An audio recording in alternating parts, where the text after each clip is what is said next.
For the last year, I have been growing and foraging 100% of my food. No grocery stores, no restaurants, not even a drink at a bar. Nature has been my garden, my pantry, and my pharmacy. I'm here in Orlando, Florida, and this abundant garden that I'm standing in right now, this was just a lawn like that when I started. I don't own any land, so to grow my food, I met people in my neighborhood and I turned their front yards into gardens and shared the bounty of food with them. And while I was here, I built a 100 square foot tiny house along with my friends to serve as my simple homestead and my base.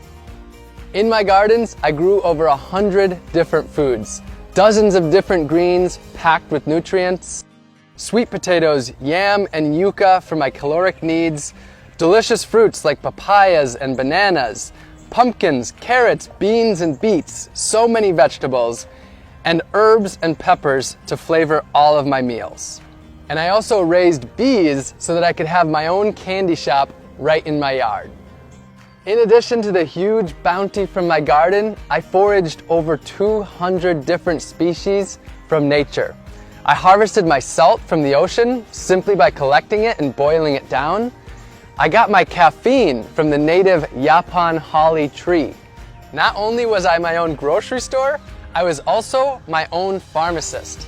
I grew fresh turmeric and ginger right in my gardens. I harvested wild elderberries to make elderberry syrup to prevent cold and flu. I harvested reishi mushrooms and different medicinal teas, and also grew moringa, also known as the vitamin tree.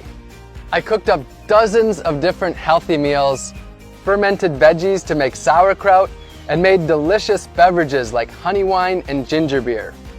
I whipped up delicious desserts and ate the healthiest of my entire life. And I even grew my own toilet paper.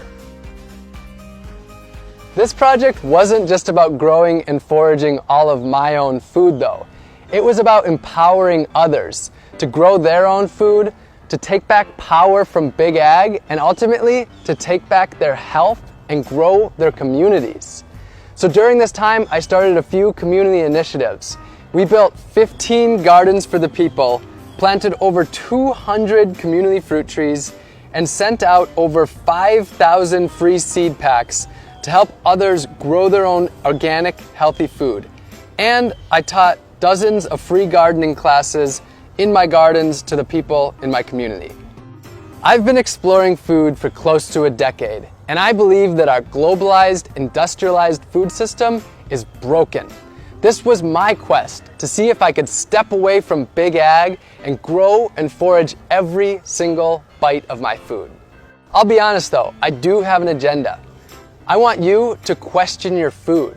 Where did it come from? How was it grown? How did it get to you? And what was the impact that it had on the earth, other species, and the humans that grow that food? And if you don't like the answers that you find, I want to empower you to change them. The good news though is that you don't have to grow and forage all of your food. The solutions are there in your community. You can grow a little bit of your own food, maybe an herb garden on your windowsill, or some pots of tomatoes and basil on your balcony, or a raised bed in your front yard.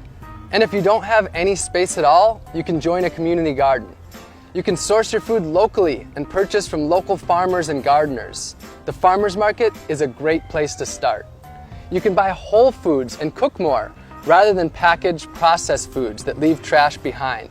And you can work with your community to make healthy foods for people in need. Grow a garden for your elderly neighbor, or start a grassroots organization to harvest the fruit trees in your community to distribute it to others. And this doesn't need to be a lonely journey. For most of us, food is at the center of our lives, and we can do this together in our communities. My year is over, but my journey of food has just begun.